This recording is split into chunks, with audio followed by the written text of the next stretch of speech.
Oke adik-adik, itu tadi video materi tentang perakiraan pengendapan.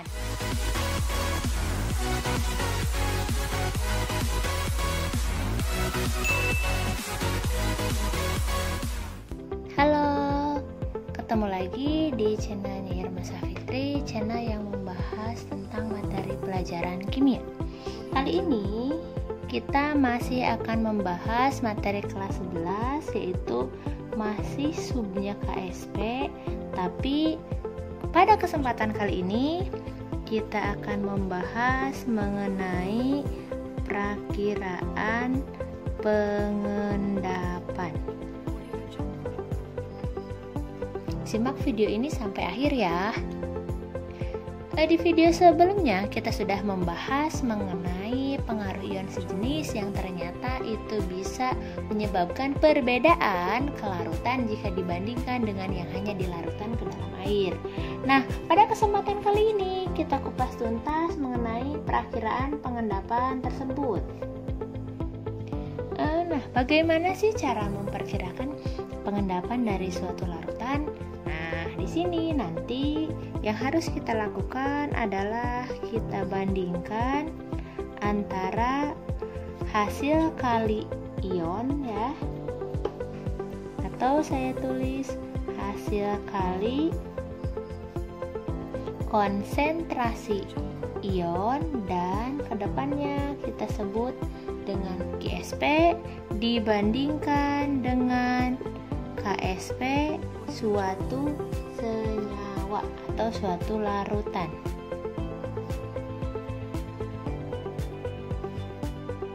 Nah, dengan membandingkan antara hasil kali konsentrasi ion atau GSP dengan KSP, maka nanti kita akan dapat 3 kemungkinan untuk perakiraan pengendapan tersebut. Ya, entah itu dia larut, mengendap, atau merupakan keadaan yang tepat jenuh. Kemungkinannya apa aja? Kemungkinan yang pertama yaitu ketika GSP lebih besar dibandingkan KSP, maka saya katakan larutan tersebut mengendap. Ya, dan jika GSP lebih kecil dibandingkan dengan KSP, maka kondisi larutan tersebut belum mengendap atau masih larut. Dan yang ketiga, ketika GSP sama dengan KSP, maka kondisi larutan tersebut bisa dikatakan larutan yang tepat jenuh. Oke, di sini saya punya contoh soal. Sebanyak 10 ml larutan CaCl2 0,2 molar dicampur dengan 10 ml larutan NaOH 0,02 molar jika diketahui KSP CaOH2 adalah 8 kali 10 min 6, apakah CaOH2 yang terbentuk akan mengendap?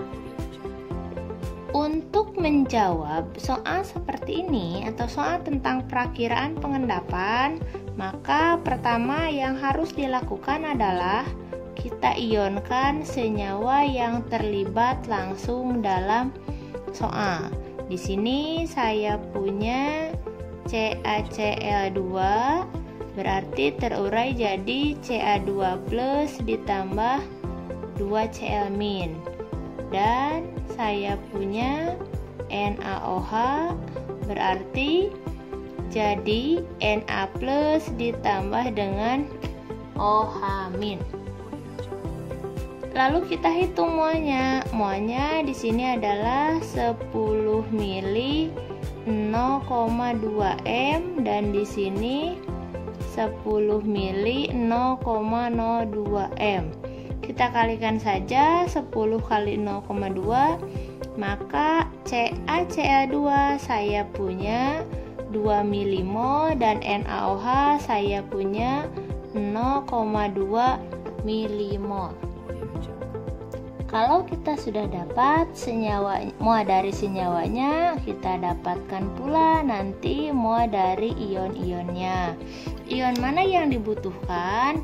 Kita uraikan dulu senyawa yang KSP-nya sudah diketahui, yaitu CaOH2 menjadi Ca2+ tambah 2OH-. Artinya dari sini kita butuh Ca2+ dari CaCl2 dan kita butuh OH- dari NaOH. Kalau yang belum paham boleh dilihat di video tentang pengaruh ion sejenis. Oke, di sini 2 milimol, maka kita punya juga di MOA Ca-nya 2 milimol dan MOA dari OH-nya adalah 0,2 milimol karena dia punya koefisien yang sama. Maka nanti MOA Ca-nya kita ambil dari CaCl2 dan MOA OH-nya kita ambil dari NaOH. Saya punya di sini 2 milimol dan di sini 0,2 milimol.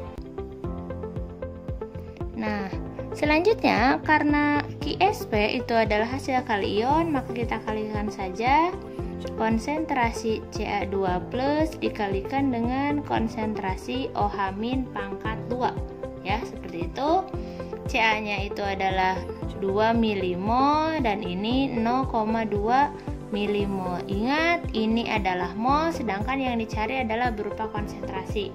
Maka kita jumlahkan saja dengan volume total. Kita punya pitot 10 tambah 10 yaitu 20 mili. Berarti ini 2/20 dan 0,2/20. Ini pangkatnya 1 dan ini pangkatnya adalah 2. Maka kita dapat di sini 0,1 kalikan dengan 0,01 dipangkatkan dengan 2.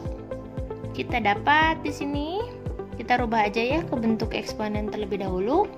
10 pangkat min 1 kalikan dengan 10 pangkat min 2 dikuadratkan, kita dapat hasilnya adalah QsP untuk senyawa CaOH2 itu adalah 10 pangkat min 5.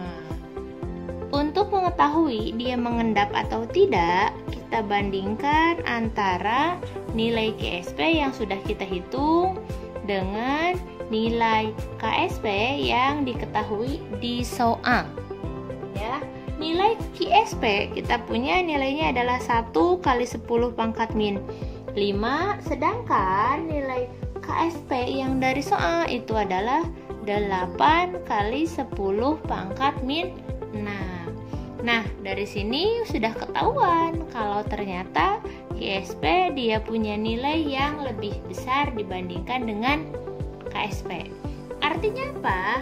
Artinya jika nilai QsP lebih besar dibandingkan dengan KsP, maka senyawa yang baru terbentuk itu dia akan mengendap. Oke adik-adik, itu tadi video materi tentang perakiraan pengendapan. Kalau ada yang ingin ditanyakan atau ada usulan untuk materi selanjutnya, boleh dituliskan di kolom komentar. Terima kasih sudah menyaksikan video ini. Sampai jumpa di video selanjutnya.